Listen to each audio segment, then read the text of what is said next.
Hi, this is Lisa Rangel with Chameleon Resumes, the premier executive resume writing company. And thank you so much for joining me today. Today, I want to talk to you about how to use LinkedIn in a quarantine world. We are in unprecedented times. It could be scary for some, and for some, there's ethical opportunity in this chaos that we're in. And with the wild ride that we've had the last few weeks with regards to the health issues that we're experiencing, the economic turbulence that we're experiencing, we're asked all to be, staying inside in our homes and working remotely and doing virtual work. And, I think it's really important during times like this to stay bonded, to stay together and help each other through it. So, we have some amazing technological tools at our disposal, even working from home. And I want to talk about specifically how to use LinkedIn to stay connected in that self-quarantined world. So, some of these you may have heard of before, and some of these tactics may be brand new to you. But, if you've heard them before, I'm going to challenge you to ask yourself if you're doing them. And if you haven't heard of them before, obviously, I'm going to challenge you to implement them. So here goes. I'm going to give you 5 tactics that you can use to use LinkedIn to stay connected in a self-quarantined world. First, this one might be obvious to some of you, but you have usually over 500 connections. We always see the 500 plus connections on the majority of people's profiles nowadays, mine included. When was the last time you really truly spoke to each and every one of them? So, I'm going to pose a challenge to you. I want you to sign up for like a Calendly or an Acuity or a Time Trade, one of those automated scheduling tools, and reach out to your connections with your scheduling link to your calendar and ask them if they wanted to just connect and no agenda and just stay connected in this new world that we're in, and do that with as many as you can. Commit to several invites that you send out a day, and there's only so many appointments on your calendar. I assume that you'll put into the automated scheduler, so you're never going to be overwhelmed. You only put on the calendar what you can handle and allow people to book out accordingly. But make sure that you're staying connected by inviting people to connect. And the way you can do that is, set up an automated scheduler and go through your 500 plus connections methodically and just have conversations and see where they go. The second tactic that I'm going to suggest that you use is, people are announcing new jobs that they're landing, every day. I mean, I went onto LinkedIn today and there was at least 4 or 5 people that had announced that they are at a new employer. Look to where that employer is. And by no means am I saying, reach out to that person who just landed a job and has practically zero credibility with the new employer at this point, to refer you into the company. But look at the company, see who else or see who else you can reach out to, and do that where there's smoke, there's fire. If they're hiring in one area, they may be hiring in another area.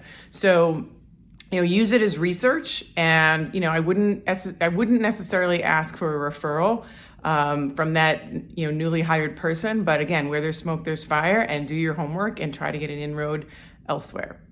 The third tactic that I suggest you use with LinkedIn is to offer to simply help others. It's a little bit wrapped up with number 1, but you can take this beyond your first degree connections. You can do it with group connections. You can do it with second and third degree connections.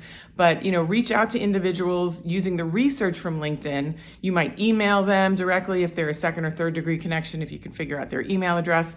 And again, just reach out to talk to people, see how they're doing, see if you can help with anything. You just simply be an ear. And if you're coming across as somebody who is there to help, if you're there to inspire, if you're there to lift up another person, people need positive energy. They want to talk to people who are seeing the positive in this. And that doesn't mean, that you need to be this Pollyanna who's ignoring everything. Because there's some serious stuff going on in the world today, and we all need to, follow the healthcare guidelines, and we need to obviously be mindful of the economic swings. But but we need to also focus on what good can come out of this and how we can get each other through it. And those people who are that example will always, people always want to have conversations with those people. So be a voice of hope and offer, just an ear and a shoulder, virtually, of course. The fourth suggestion the fourth suggestion is, host a small Zoom chat.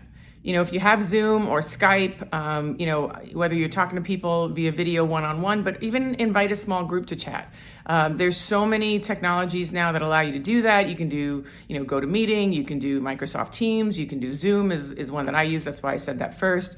But there's a lot of different tools that you can use that you can hold really small, intimate, networking chats, and people can get to know each other using video, using their phone. But, video obviously offers an added layer of intimacy where you can get to know somebody and just don't talk about business even. Just see how people are doing, what are they doing from home, how their families are, whether they're with their families or they're remote away from their families and they're currently living by themselves, doing the virtual work by themselves.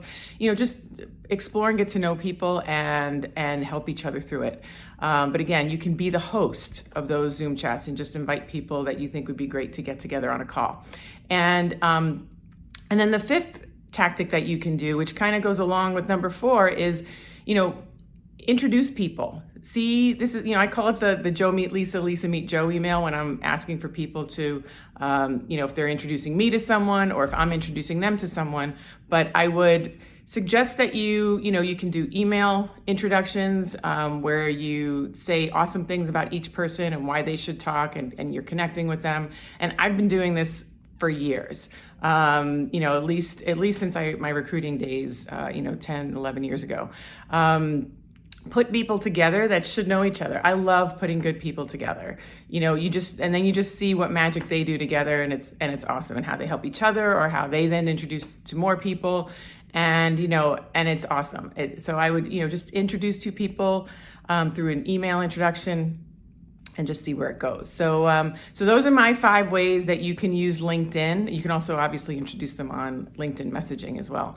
But so those are my 5 ways you can use LinkedIn to stay connected in a self-quarantined world. And, we're all going to get through this. I can guarantee you that. After going through a downturn in 2009, a downturn in 2001, in New York City, for both of them, I would strongly advise you to hold on to each other and know that we're going to get through this. And, with that being said, I'm going to have a new LinkedIn training that I am offering for free. And if you go to the description down below, you'll be able to register for it. And I'm going to give you 3 other ways to connect with people and 7 ways to optimize your profile so you can be found easily by those that want to find you. And if you have any questions or if you need some help, feel free to comment below or email me at lr@chameleonresumes.com. Know that I respond and read and respond to every email and every comment. And if you find that you know someone who needs some hope and some tactical advice to keep that hope alive, make sure you share this video with them. Make sure you like it, because it always helps us when you do that. And please subscribe to the channel if you haven't already, so this way you don't miss next week's video. So again, this is Lisa Rangel, Chameleon Resumes, and I thank you so much for joining me today, and stay hopeful. We're all in this together. Take good care.